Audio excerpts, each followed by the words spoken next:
believe in your dreams. Anything you want to do, you can do it. You have to believe in yourself. You have to believe that you can do it. Of course, you're gonna need help and resources from the outside, but you have to believe that you can do it. Don't lose hope, whatever you're hoping for. If you believe in anything, hold on tight to that. You will get through it. Welcome to Stronger Than You Think, a podcast by Youth Villages. I'm your host, Alec Ogg. In each episode, you'll hear a story of resilience from a former foster youth. They've overcome unimaginably difficult circumstances, and they'll share a mental health practice that helped them to persevere. You'll also be hearing from mental health professionals who work at Youth Villages. They'll add some clinical perspective on how you can incorporate these mental health tools into your own life so that you can be stronger than you think. Our guest today is Jaquelyn. My name is Jaquelyn Victoria Reyes Alonso. I know it's long, but I go by Jaquelyn. Right now I'm in Oregon, in Portland, Oregon, and I'm 23. I just turned 23 2 days ago. Happy birthday. We'll be discussing how having a dream and believing in yourself helped Jaquelyn be resilient through an incredible immigration journey to the United States. We'll also be hearing from Rosa Duvall. Yeah, my name is Rosa Duvall, and I'm the clinical manager for strategic partnerships for our LifeSet program. LifeSet serves young adults aging out of the foster care system, and we're really combining this idea of teaching them life skills, but also just being a support for them while they navigate maybe some of the things that they haven't had to navigate in the past. For LifeSet, our worldview is that we come from a trauma-informed care perspective, and we really want to meet the young adult where they are in the sense that we don't place goals on them. They create their own goals, and we work alongside them to reach those goals. And how long have you worked at Youth Villages? I've been with Youth Villages. This will be my 10th year. Wow, congratulations. We'll hear more from Rosa later in the episode, but without further ado, here is Jaquelyn's story.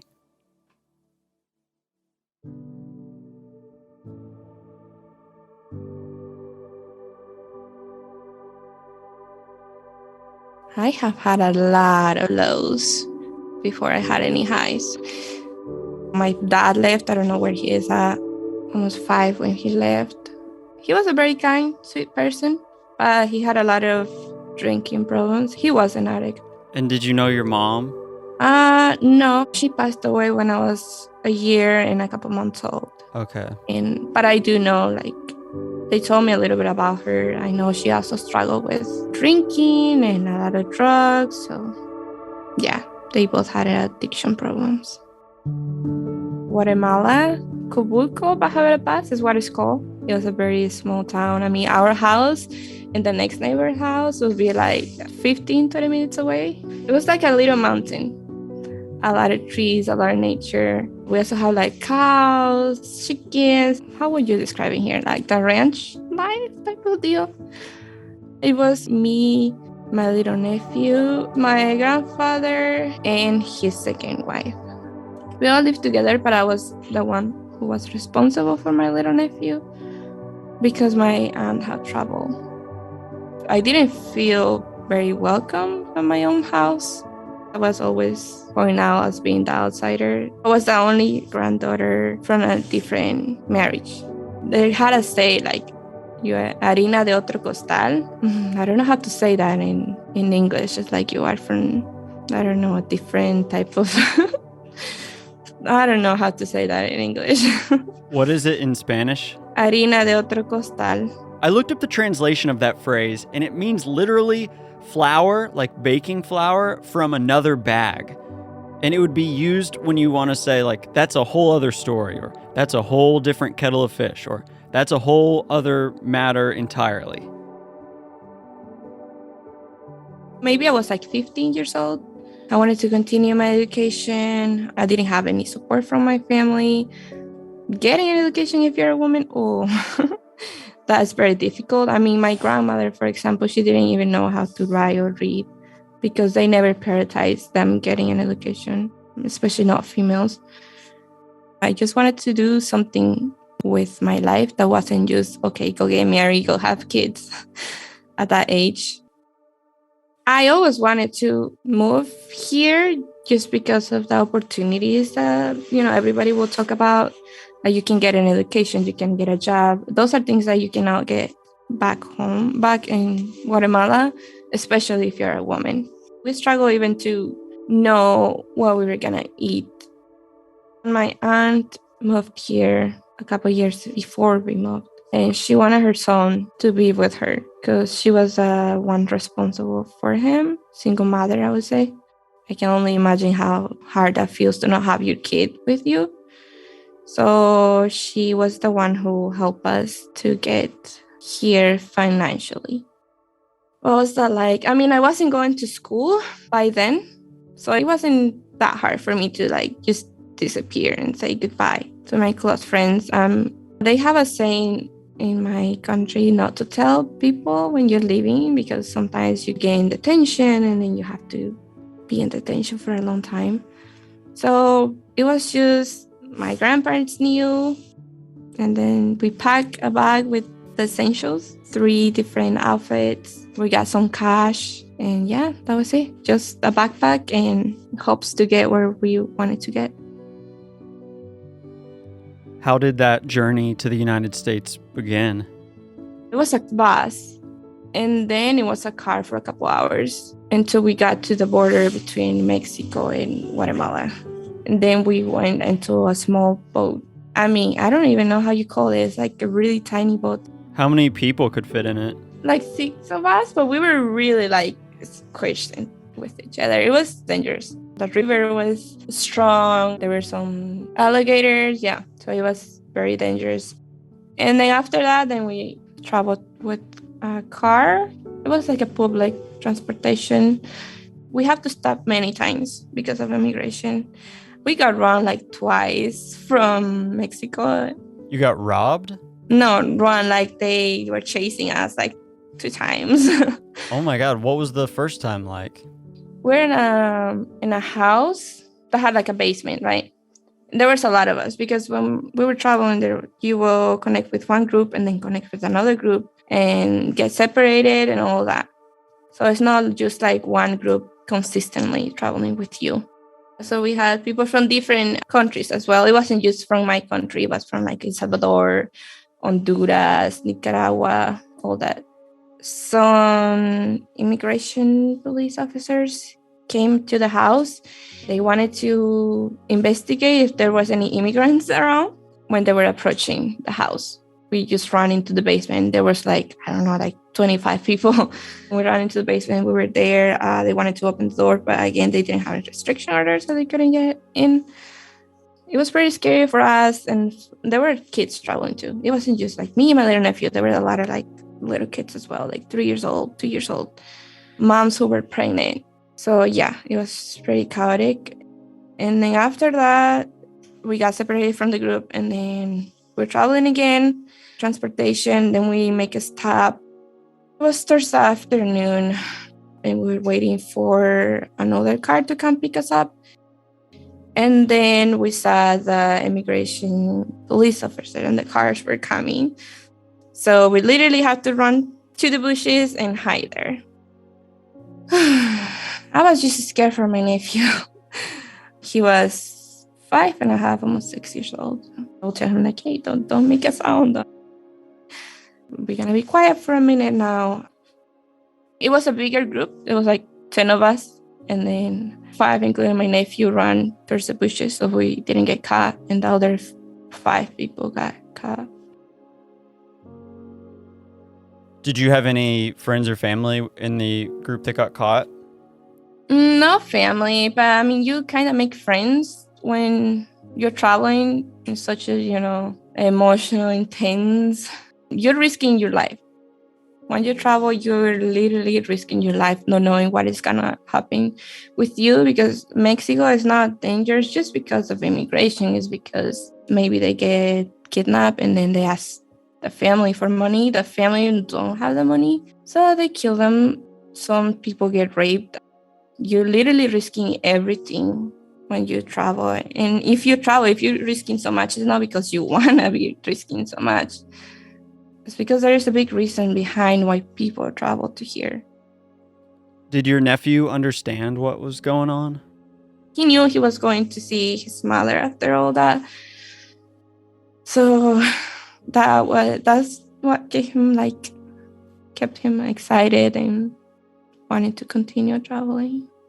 I mean, I never let him start because I would give him my food, because we only got like limited amount of food that we were given towards the traveling. But there were moments where he also was like, when are we gonna get home?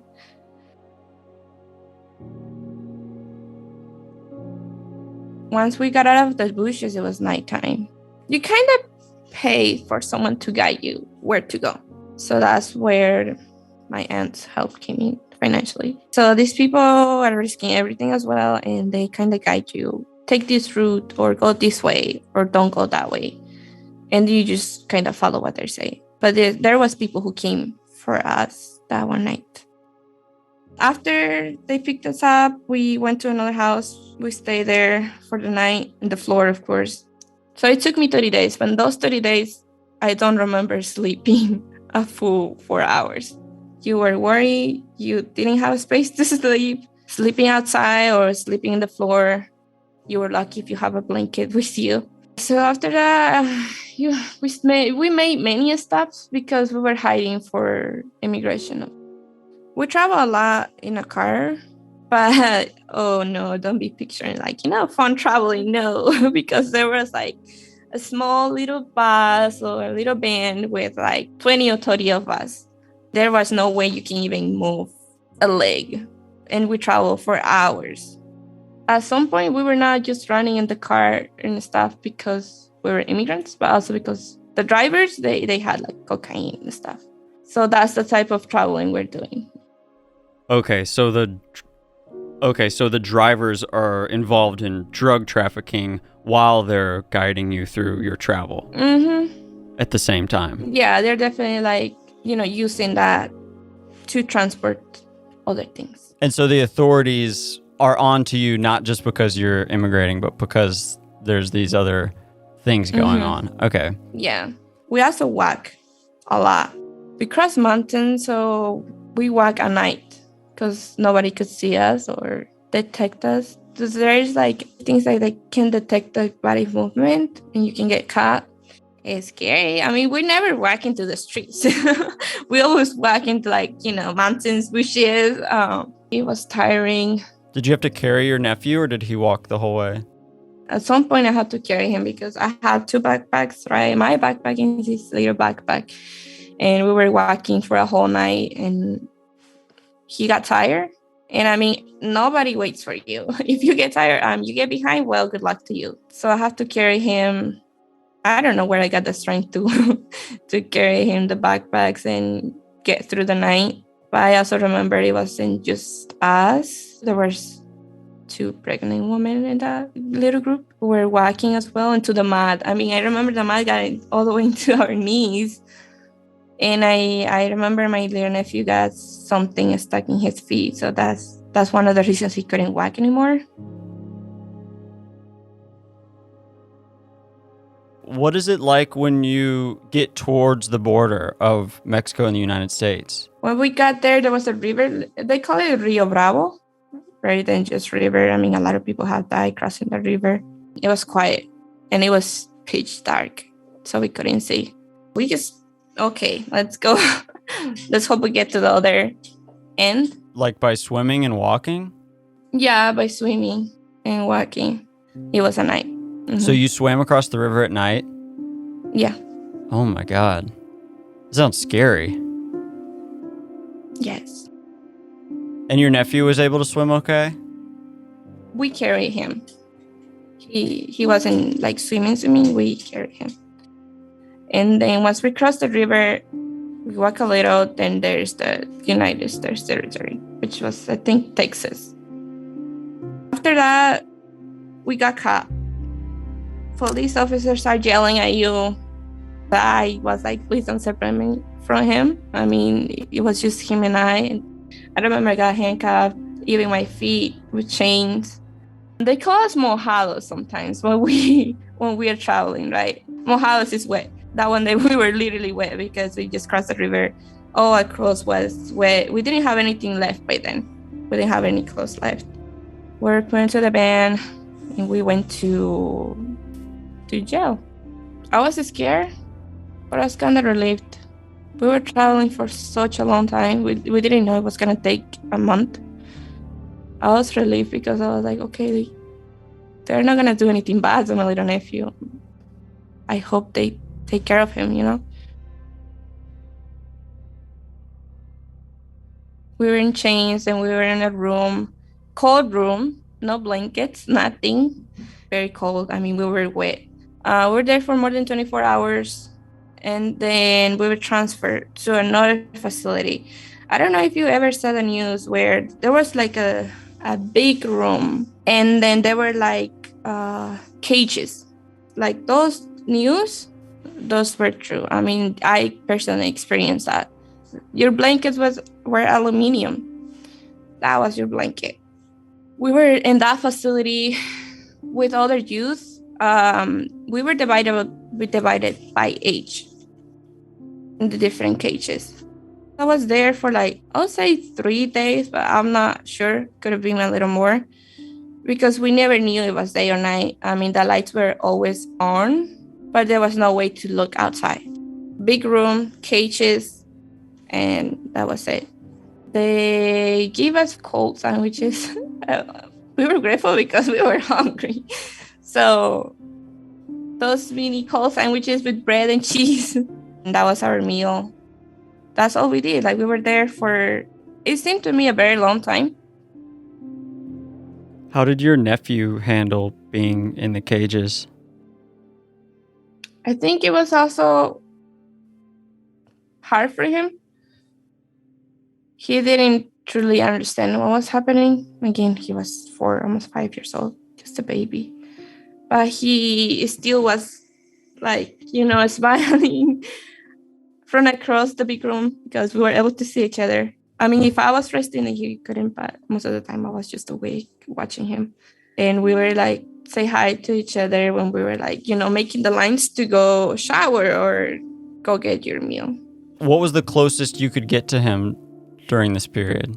150 feet away. I don't know. It wasn't close. It wasn't close. What happens next? How do you get out of there? So they have programs. There was this program called Cayuga in New York.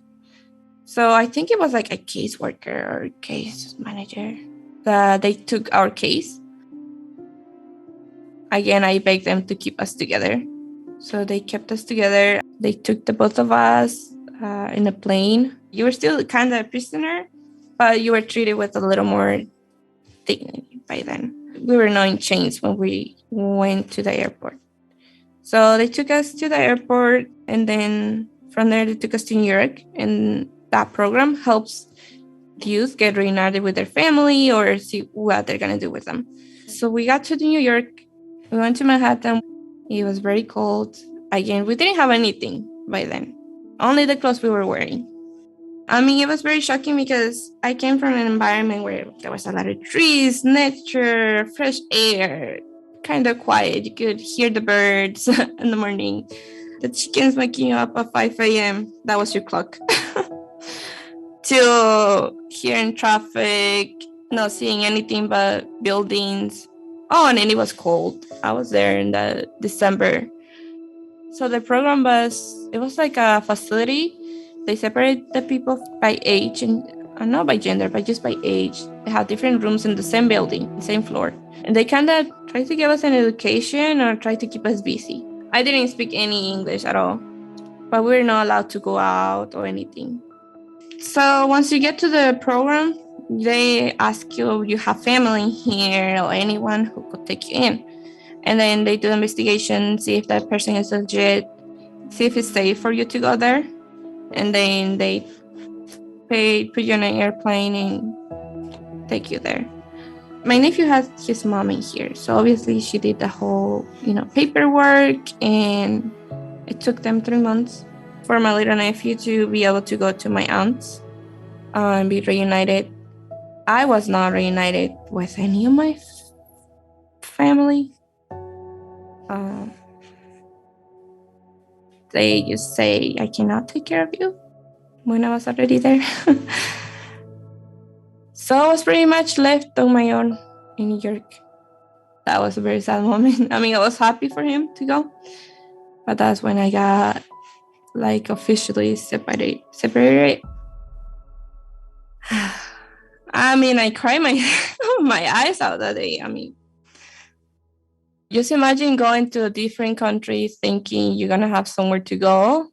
You don't know the language. You don't know the culture. You don't know nothing, literally nothing. And being left there by yourself. So he went to his mom and I stayed in New York for another 3 months because I didn't have anyone to say, I'll take you in. So they gave me 3 options, which I had to decide in 30 minutes.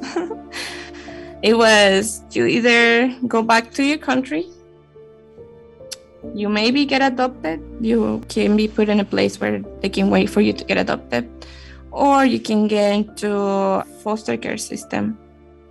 I didn't know nothing about the foster care. Adoption, I was like, I'm too old. They also explained, you are a little older, they're not gonna get, I mean, it's hard for you to get adopted. And going back to my country wasn't an option because what was I gonna do over there? I mean, my grandparents didn't want me home anymore either.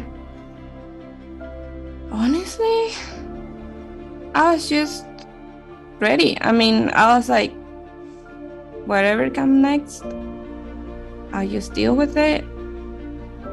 I just try to accomplish my goals and to stay focused of why I came here. By then, I guess I wasn't scared anymore.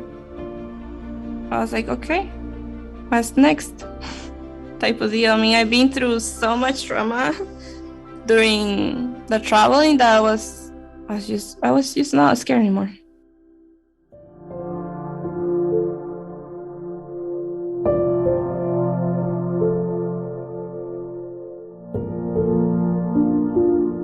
We'll be right back after this brief message from our sponsor.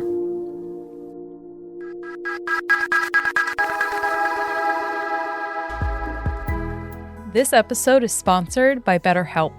Without a healthy mind, being truly happy and at peace is hard. The good news is, therapy works. But what is therapy exactly? It's whatever you want it to be. Maybe you're not feeling motivated right now and would like some tools to help. Or maybe you're feeling insecure in relationships or at work, not dealing well with stress. Whatever you need, it's time to stop being ashamed of normal human struggles and start feeling better because you deserve to be happy. And now you don't have to worry about finding an in-person therapist near you to help. BetterHelp is customized online therapy that offers video, phone, and even live chat sessions with your therapist, so you don't have to see anyone on camera if you don't want to. It's much more affordable than in-person therapy, and you can start communicating with your therapist in under 48 hours. Join the millions of people who are seeing what online therapy is really about. It's always a good time to invest in yourself because you are your greatest asset. And special offer to Stronger Than You Think listeners. You can get 10% off your first month of professional therapy at betterhelp.com/STYT. The initials of this show. That's betterhelp.com/STYT. Thanks again to BetterHelp for sponsoring this podcast.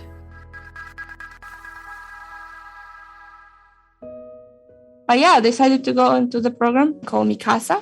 They take in youth like me that don't have documents and don't have anyone. I flew from New York to Oregon, Portland. There were trees. It reminded me more of my country because, again, I was raised in nature. We respect nature a lot. Being here was like, oh my goodness, there's trees in here. Oh my gosh.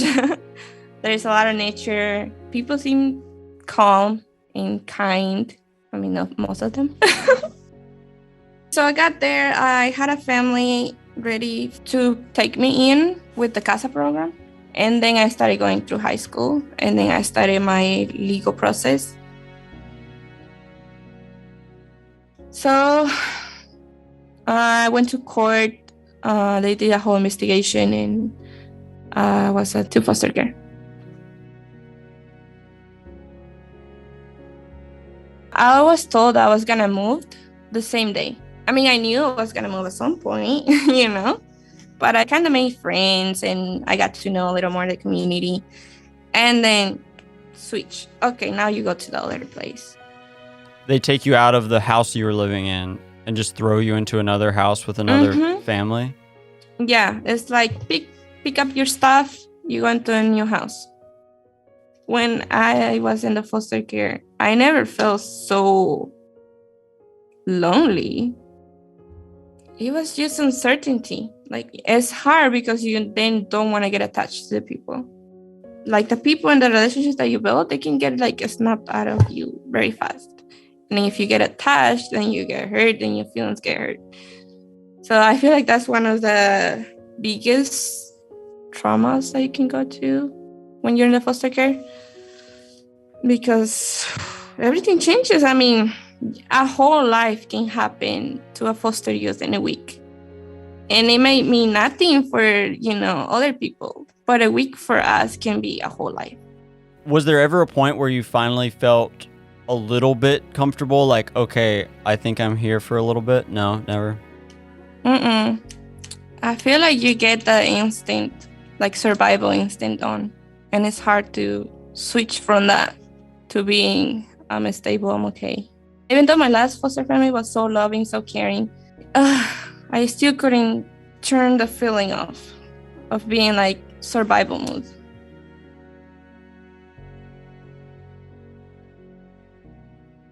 So how do I get where I am? Well, I'll say a lot of people came into my life who helped me. I didn't have any education, really, like high school education back home, but I set my goal to focus on school. I had this one teacher. She's so amazing. She still teaches in Gresham High School. She advocated for me so much because a lot of the professors were like, no, she shouldn't be taking advanced classes because she doesn't know that much English. But not knowing a language and being smart, that has nothing to do with it. Or wanting to learn.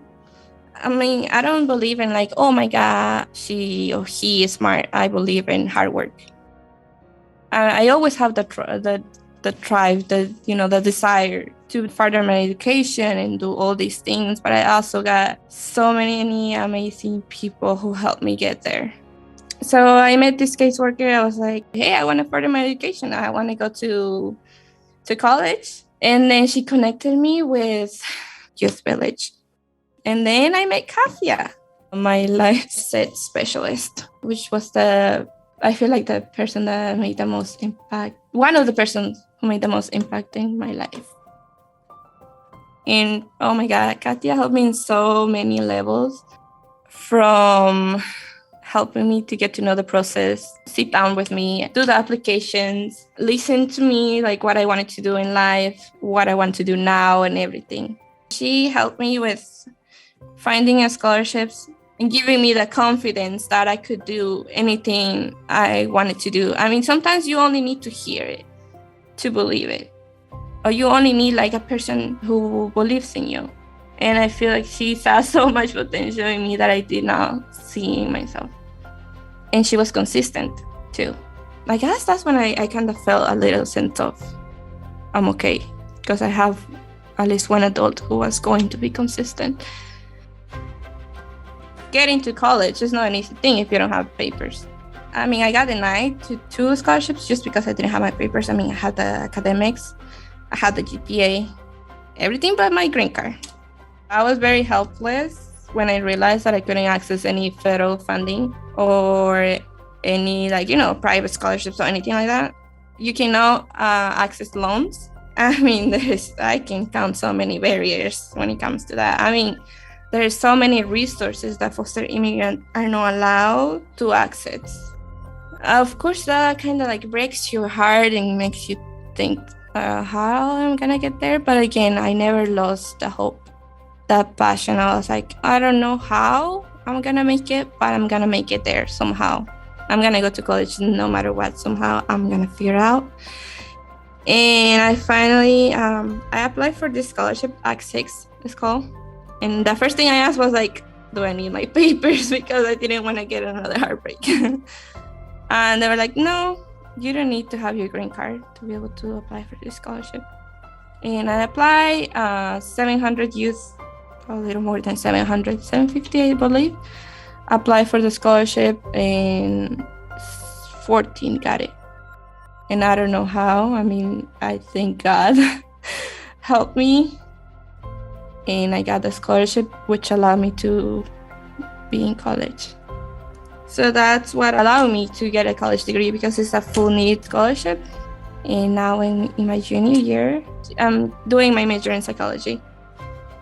I want to become a lawyer. I want to become someone who inspires other people, other foster youth, other immigrants, other women. I want to be able to help other people because of the people who helped me. I mean, I had the great opportunity to have people in my life who helped me and have mentors and stuff. And I want that for other people. I also want to create more awareness, about the whole immigrant experience. I want to break the stereotypes of like, oh no, people just come here because they want to take our jobs. No, we're not bad people. I mean, we're humble, hardworking people with dreams, and we don't come here to take no one's opportunities. What advice would you give someone who is where you were and is feeling hopeless?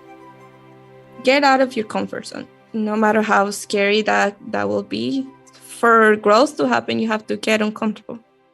Trying to see like the positive in life. Kind of sounds cheesy. But I guess trying to see the bright side or the good that's still there, Sometimes when we going through stuff, we only see the bad stuff. It's good to reflect on the things that you still have. I remember someone telling me like, yes, you're going through stuff, but it's gonna pass. And you're not the only one who goes through stuff. People have been through more difficult situations than we could ever imagine, and they have overcome those things and thrive. Believe in your dreams. Anything you want to do, you can do it. You have to believe in yourself. You have to believe that you can do it. Of course, you're gonna need help and resources from the outside, but you have to believe that you can do it. Don't lose hope, whatever you're hoping for. If you believe in anything, hold on tight to that. You will get through it. You can get as far as you want to get, even if you don't see it at the moment. So, I mean, my 15-year-old me, I wouldn't think that I was going to be doing a podcast about my experience, I sometimes don't see it because I'm like in the moment, working here, working there, doing school. I'm like, I'm so stressed. But sometimes I do see it like, oh my God, I have come so far.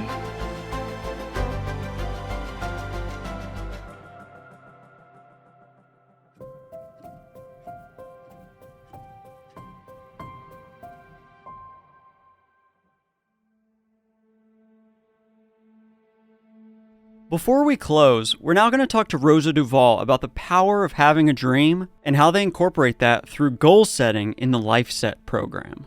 Rosa, you work with a lot of immigrants at Youth Villages, right? Yeah, I mean, I am an immigrant, so we start there, right? So I immigrated from Honduras. So yeah, and I work with immigrants still today. I think the idea of having a dream really coincides with a lot of young adults or even kids that come here and they hope for a better future, and we are hoping to get them opportunities. How do you incorporate dreams or goals into the work you do with young people? Generally, setting goals is a part of the work that we do with our LifeSet young adults. And, Jaquelyn did participate in LifeSet, so I wouldn't be surprised if they did goal setting together so that they could really hone in and focus on what she wants to do. Specifically for the LifeSet model, that is exactly what the goal is, right? So we want to use young adults' voice and their choice and help them to be in the driver's seat of their own lives. And so for that, we do lots of goal setting activities and things of that nature, where again, we're really eliciting their ideas and their wants and what they believe, and just helping them in that journey. So this idea, for instance, of self-efficacy, that idea really is part of the core of everything that we do when we're working with young adults and kids, just generally, this idea that they are enough and that their ideas are enough, or that they have the ability to make decisions. And does that make sense, Alec? Yeah, absolutely. Like a core tenet of what we believe. Again, I think Jaquelyn is incredible, and just everything that she has overcome really speaks to her resiliency. And really all we're doing is guiding what she already wants to do, or what's already inside of her, and just supporting that. Obstacles come our way and we have no idea how to handle them. And for, I think, young adults, specifically the population that I work with, maybe no one's ever told them that they can do this or that they should have goals for the future. But it's really incredible when they are able to realize that they have all of the tools that they need and they're enough. And sometimes we just have to teach some new skills, and they're definitely stronger than they think.